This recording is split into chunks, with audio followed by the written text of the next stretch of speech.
Assalamualaikum warahmatullahi wabarakatuh. Selamat siang dan salam sejahtera untuk semuanya.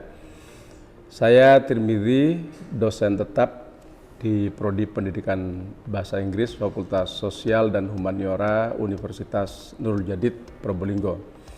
Pada video kali ini saya akan memaparkan deskripsi mata kuliah yang saya ampu, yaitu mata kuliah Discourse Analysis yang ditujukan atau memiliki tujuan untuk melatih para mahasiswa untuk menganalisa prosa dengan menggunakan psycholinguistic approach. Mata kuliah Discourse ini merupakan mata kuliah lanjutan dari mata kuliah Introduction to Discourse yang dipasarkan di semester 2. Jadi ini adalah mata kuliah wajib berprasyarat di semester 3 bagi mahasiswa bahasa Inggris di Universitas Nurul Jadid. Diharapkan setelah mengikuti mata kuliah ini, mahasiswa mampu menganalisa discourse atau wacana dari sebuah novel dengan menggunakan psycholinguistic approach. Selanjutnya, bahan kajian pada mata kuliah ini meliputi definisi discourse analysis, kemudian yang kedua karakteristik teks atau textuality, yang ketiga naratif teks, dalam hal ini novel, yang keempat psycholinguistic approach model untuk menganalisa novelnya, kemudian yang kelima evaluation on relation among part, dan yang keenam evaluation on the unity of the whole text. Pada mata kuliah ini kita merancang mahasiswa untuk menganalisa kesatuan wacana atau diskurs dalam sebuah novel. Oleh karenanya mahasiswa harus terlebih dahulu paham tentang konsep mendasar tentang diskurs. Kemudian konsep dan contoh-contoh discourse analysis using psycholinguistic approach antara lain mencakup sinopsis, simple story, story grammar, dan analysis. Keseluruhannya ini kita laksanakan selama 1 semester dan teknik pembelajarannya meliputi ceramah untuk yang bersifat konseptual, kemudian latihan, presentasi dan diskusi di kelas, serta proyek analisa novel. Referensi yang digunakan antara lain buku dari Guy Cook, ini referensi wajib yang berjudul Discourse, kemudian bukunya dari Ren Kema, ini juga referensi wajib, judulnya adalah Discourse Studies, kemudian Sarah Constatis yang itu judulnya adalah Short Stories for Students, beberapa novel sesuai dengan kebutuhan, sesuai dengan jumlah mahasiswa. Kemudian referensi tambahan berupa artikel yang senada yang menganalisa novel. Sekali lagi, sistem pembelajaran dalam mata kuliah ini dilaksanakan dengan menggunakan metode blended learning. Jadi kita ada pertemuan di kelas, kemudian untuk unggah materi dan unggah tugas kita gunakan platform e-learning. Ini penting karena platform e-learning ini penting karena pada saat kita melakukan pengumpulan tugas itu sudah berbasis paperless dan kemudian feedback juga bisa dilaksanakan secara paperless. Mengingat sebagian besar mahasiswa UNUJA tinggal di pesantren di mana ada pembatasan penggunaan alat komunikasi berbasis teknologi, maka penggunaan materi juga media pembelajaran di e-learning menjadi sangat penting karena platform ini yang diizinkan di pesantren.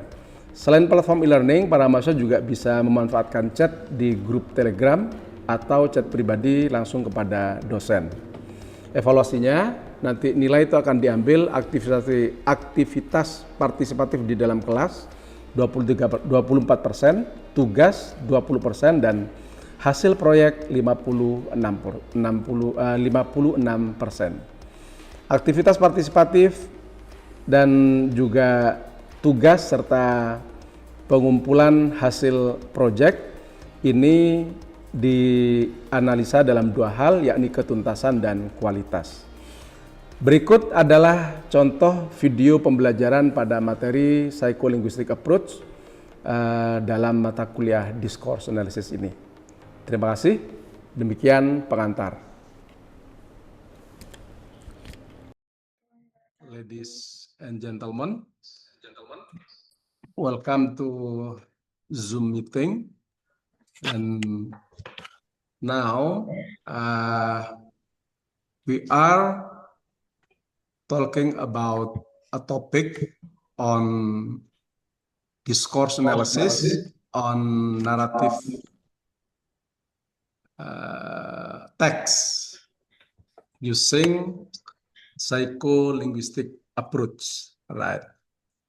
The objectives are, number one, the students understand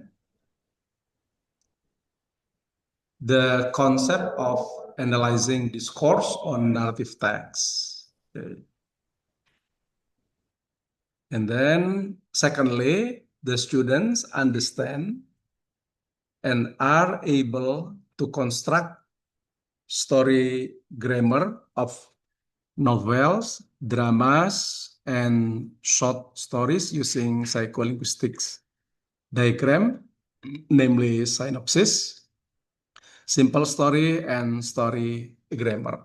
Okay, I think in the course entitled Introduction to Discourse Analysis, you have learned about how to understand narrative text. And now we will go deeper on how to analyze a narrative text in psycholinguistic approach. All right. Okay, let us start. Discourse is coherence. Discourse means coherence. So, discourse analysis means the analysis of coherence. Then it happens in the form of spoken or written communication. It is stated by Guy Cook. Yeah, it is stated by Guy Cook. So, discourse refers to written or spoken communication and the ways in which language is used to convey meaning, power, or ideology within specific social context. All right. So there are 3 points here. Language in use, here, language in use, and then social context, and then meaning, power, or ideology. Yeah. It is often studied in fields like linguistics, philosophy, sociology, and cultural studies. So it is only a review of introduction to discourse that you have learned in second semester at that time. Next is we can summarize, it is still the definition of discourse. We can summarize that discourse has key aspects, namely language in use, social context, and power and ideology. For example, when you hear or when we hear or read go, for example, then we can analyze 3 things: the language in use, namely imperative, social context in a meeting, and then a dialogue between a boss and courier, power and ideology, directive. It means the boss direct or ask something, ask the office boy, for example, or a courier to go out from the room. So these 3 things can be analyzed in a discourse. And when you cover these 3 things, then it means that you do discourse analysis, whether it is written or spoken form. Okay. Next is how to conduct discourse analysis in narrative text. Now, the question is that what is narrative text? Narrative text or narrative writing is a captivating art form that weaves tales of human experience. All right. Both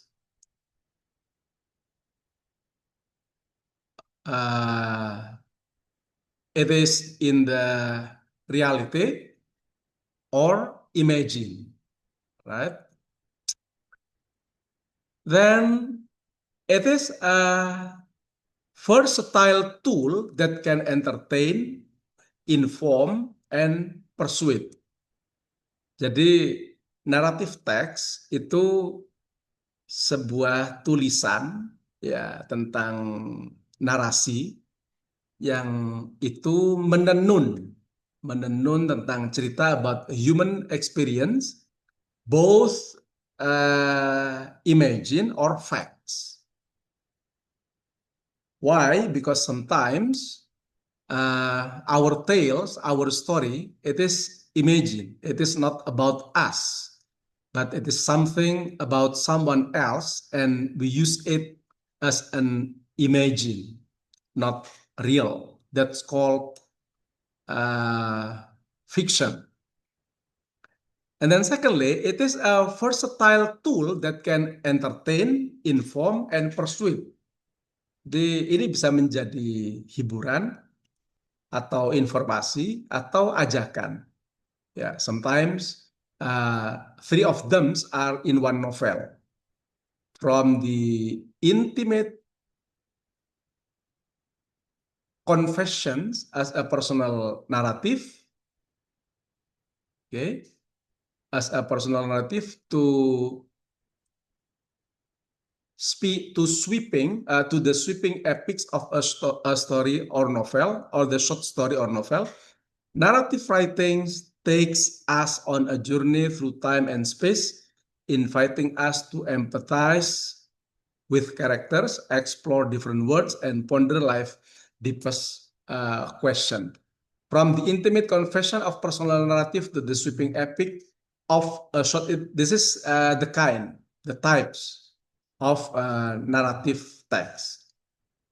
From the characteristic mentioned above here, then we know that narrative writings are known as literature. Ini biasanya disebut sebagai sastra. Ya, memang terkadang sastra itu hanya merujuk kepada prosa. Akan tapi sebenarnya sastra itu ada there is prose and also poem. Mursal and Esten defines literature as an artistic expression of human life, conveyed through language and designed to have a positive impact on readers. Okay, now how to understand or conduct discourse analysis on narrative writing. That is the key point of our discussion today in this meeting. How to understand or conduct discourse analysis upon narrative writing. Okay, here. Renkema, he comes into Renkema in 1989, describes one description and four approaches. Yeah, this is the description of the structure of fairy tales. And then secondly, it is about sociolinguistic approach proposed by Labov and Walensky. And then the third is psycholinguistic approach.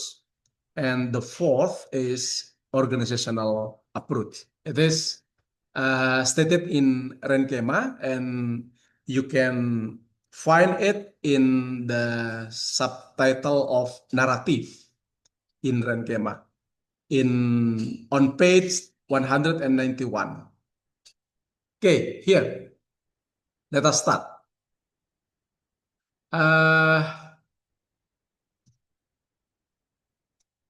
Renkema criticized the 4 points above. Number one, the description of structure of fairy tales. Nah, jadi dulu yang namanya cerita itu adalah fairy tale, cerita rakyat. Props analysis can be criticized at certain point. Jadi dulu itu cerita-cerita itu biasanya tentang cerita kepahlawanan, hanya gambaran saja. Kemudian di belakang hari cerita-cerita tentang kepahlawanan itu berkembang menjadi cerita bagaimana rakyat bercerita. Ya, ini an unusual manner or sorry. Despite this criticism, ini many fairy tales do not have a structure that consists of 31 function in a fixed order. Jadi cerita rakyat itu ada 31 function yang muncul itu. Ada cerita bahwa pemuda itu dikutuk atau disihir menjadi ini, kemudian berikutnya dia terlunta-lunta di hutan, kemudian setelah itu muncul. Nah, itu ada 31 function. But despite ternyata di dalam cerita yang lain itu menemukan 31 function ini jarang terjadi. Seperti mentimun emas misalnya itu tidak muncul 31 function. Ini kelemahannya. But despite this criticism, Probst's work formed the initiative toward a more formalized analysis of stories, which deals with the structures that form the foundation of variety in topics and motifs. Akan tapi cerita rakyat itu punya jasa besar dalam membangun fondasi awal tentang bagaimana cara menganalisa sebuah naratif teks. Oke. Kemudian di perkembangan berikutnya itu ada sociolinguistic approach.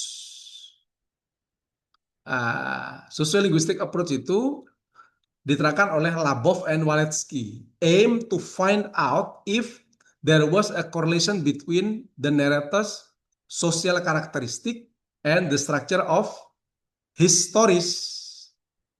Perlu menggunakan pendekatan yang keempat, yakni organizational approach. Ya, organizational approach. Ini di dalam bukunya James Paul G itu disebut dengan intertextual analysis. Itu kira-kira apanya? Ini poin-poin di dalam organizational approach itu ini. Stories are studied from many different perspectives. Itu yang disebut dengan organizational approach itu. Stories are studied from many different perspectives, including science of literature, rhetoric, linguistics, socio and psycholinguistics, psychiatry, anthropology, etc. Ya.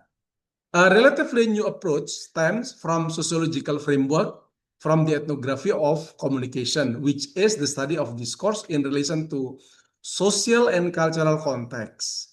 In this approach, the term narrative is often used instead of story. The next is, psycholinguistic approach. Jadi kita perdalam ya. In the psycholinguistic approach, rules similar in type to the phrase structure rules used in generative grammar have been suggested for describing the structure of a story. The structure that forms the foundation of a story can then be rendered in a story grammar. Ini konstruksinya. Story grammar rules. Ada story. Ini muncul di bawahnya itu ada setting and episode. Seperti ini ya. Nanti contohnya. Ini. Ada story. Story-nya itu adalah dog story. Ada setting. Ada event structure. Nah, ada setting. Ada event structure. Di bawahnya event structure itu ada episode.